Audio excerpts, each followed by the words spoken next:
Drunk?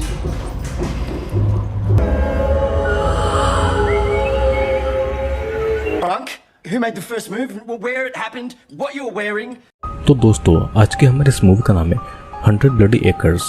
ये movie 2012 में release हुई थी और इसमें हम देखेंगे कि कोई इंसान अपने बिजनेस के फायदे के लिए कितना घिनौना काम कर सकता है। तो आइए वीडियो को शुरू करते हैं। Warning, welcome to Horrorland. अगर आप पहली बार इस चैनल पर आए हैं तो चैनल को सब्सक्राइब करके जरूर जाना। इस मूवी की कहानी शुरू होती है दो भाइयों से, रेग और लिंड से। वे दोनों इंसान की हड्डियों और खून से पेड़ पौधों के फर्टिलाइजर बनाया करते थे और इसी वजह से उनकी सब्जियां बहुत अच्छी होती थी, जिससे उनको मार्केट में बहुत अच्छे पैसे मिला करते थे। रेग जब अपने कस्टमर चार्ली को उनका फर्टिलाइजर डिलीवर करने जा रहा था तो रास्ते में उसे एक एक्सीडेंट हुई वैन दिखती है जिसका ड्राइवर मर चुका था। अपने भाई के सामने अच्छा बनने के लिए रेग उस डेड बॉडी को फर्टिलाइजर के लिए अपनी गाड़ी में डाल लेता है और डोर को बंद करते समय उस डेड बॉडी की उंगलियां कट जाती है। वो उन उंगलियों को गाड़ी में डालकर वहां से निकलने लगता है। और दूसरी तरफ हम एक लड़की सोफी और वेस को देखते हैं जो कि मेकआउट कर रहे थे। वे लोग पानी ढूंढने आए थे और कार के पास जाते समय उनको वहां पर एक जगह पर 6 कब्रें दिखती है। वे सभी लोग एक्सीडेंट में मारे गए थे लेकिन उनकी बॉडी कभी भी नहीं मिली थी। वेस उन मरे हुए लोगों का मजाक बना रहा था और नैन्सी नाम की एक बूढ़ी औरत आती है और कब्र पर फूल चढ़ाती है। तब सोफी वेस की तरफ से माफी मांगकर वहां से कार की तरफ आती है। कार में सोफी का बॉयफ्रेंड जेम्स था और सोफी यहाँ पर जेम्स को धोखा दे रही थी। जेम्स तो इस ट्रिप पर सोफी को प्रपोज करने वाला था और उसकी कार ठीक नहीं होती है तो वे सभी पैदल ही फेस्टिवल जाने का तय करते हैं। तभी वहां से नैन्सी की कार गुजरती है लेकिन मरे हुए लोगों का मजाक उड़ाने की वजह से नैन्सी उनको कोई मदद नहीं करती है। अब कुछ समय के बाद में रेग वहां पर आता है और पहली नजर में तो रेग को सोफी पसंद आ गई थी तो वो उनको लिफ्ट देने के लिए राजी हो जाता है, लेकिन पहले वो उस डेड बॉडी को छुपा देता है। सभी को वहाँ पर बदबू आ रही थी तो वो उन लोगों से ये कहता है कि ये बदबू मरे हुए जानवर की है। वेस और जेम्स ट्रक के पीछे बैठ जाते हैं और सोफी रेग के साथ आगे बैठती है। रास्ते में बात करते करते सोफी और रेग बहुत अच्छे दोस्त बन गए थे। दोनों अपने सीक्रेट्स भी एक दूसरे से शेयर कर रहे थे और ट्रक के पीछे वेस ड्रग ले रहा था। तभी वे दोनों एक डेड बॉडी का हाथ नोटिस करते हैं और दोनों डर के गाड़ी को रोकने के लिए चिल्ला रहे थे। तब रेग सोफी को गाड़ी के अंदर ही छोड़कर खुद चेक करने के लिए जाता है लेकिन डोर नहीं खोलता है और सोफी को झूठ बोलता है कि बॉयज पीछे एंजॉय कर रहे हैं। रेग सोफी को म्यूजिक फेस्टिवल जाने से पहले उनके घर पर चलने को कहता है और सोफी भी इस बात को मान जाती है। इधर दूसरी तरफ हम लिंडसे को देखते हैं जो कि फर्टिलाइजर की डिलीवरी के लिए चार्ली से बातें कर रहा था। रेग ने अब तक उन फर्टिलाइजर को डिलीवर नहीं किया था और तब रेग भी अपने फार्म तक आ जाता है।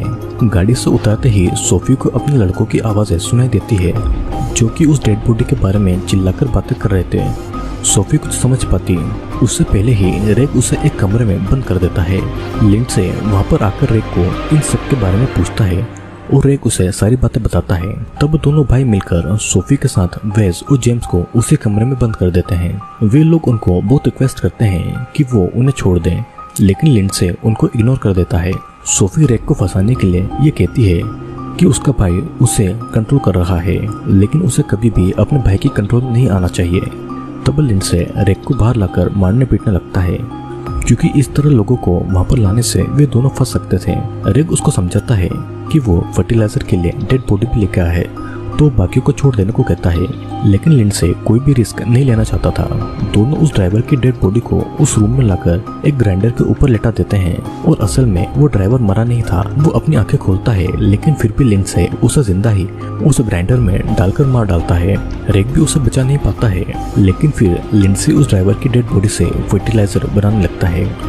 तब वो नोटिस करता है कि जिंदा आदमी को ग्राइंड करने से फर्टिलाइजर और भी अच्छा होता है और तब वो उन तीनों को भी जिंदा ही ग्राइंड करने वाला था लेकिन रेग पहले सोफी को ग्राइंड करने से रोकता है और तब वो दोनों जेम्स को पहले ग्राइंड करने वाले थे।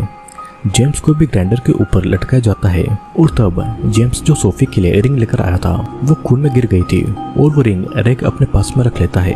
उसी समय वेस अपनी रस्सियां खोलकर वहां से भागता है और वो अपने साथ में रेग का ट्रक ले गया था। लिंडसे भी कार लेकर उसके पीछे जाता है और कुछ दूर जाकर वेस एक फेरी टेल विलेज में जा पहुंचता है। लिंडसे भी वहीं पर आया था और तब वेस उसे मारकर बेहोश कर देता है। वो कार की तरफ भागता है लेकिन वहां पर कीज नहीं थी और ड्रग के निशा में होने के कारण वो हेलुसिनेट करने लगता है।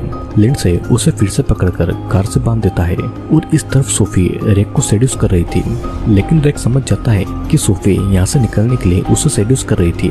रेक उसे गालियां देता है और जेम्स को बताता है कि सोफी का अफेयर वेस के साथ में चल रहा है और यह सुनकर जेम्स उस पर गुस्सा होता है, लेकिन मुंह पर टेप लगी होने के कारण वो कुछ बोल नहीं पाता है।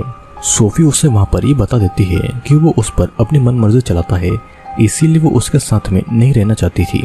पास ही में एक फोन भी पड़ा था, लेकिन उस फोन के पास जाते ही जेम्स ग्राइंडर में घुसने वाला था और इसीलिए सोफी उस फोन को नहीं लेती है।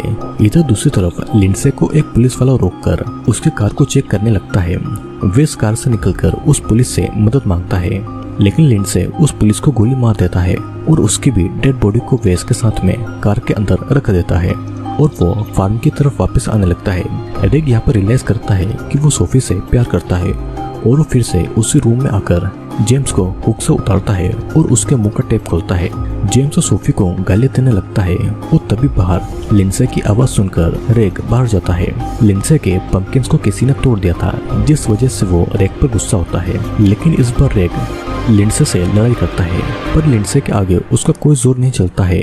इसी दौरान कार का डोर खुल जाता है और पुलिस वाले से मिली गन से वेस उन पर गोलियां चलाता है। नशे में होने के कारण उससे एक भी गोलियां निशाने पर नहीं लगती है और लिंडसे उस गन के साथ में उसका हाथ ही पूरा काट देता है। तभी वे दोनों ये नोटिस करते हैं कि उनकी आंट नैन्सी उनके घर पर आ रही है। लिंडसे रेग को वेस के साथ में कार में बंद कर देता है और नैन्सी के पूछने पर वो बताता है कि रेग घर छोड़कर चला गया है।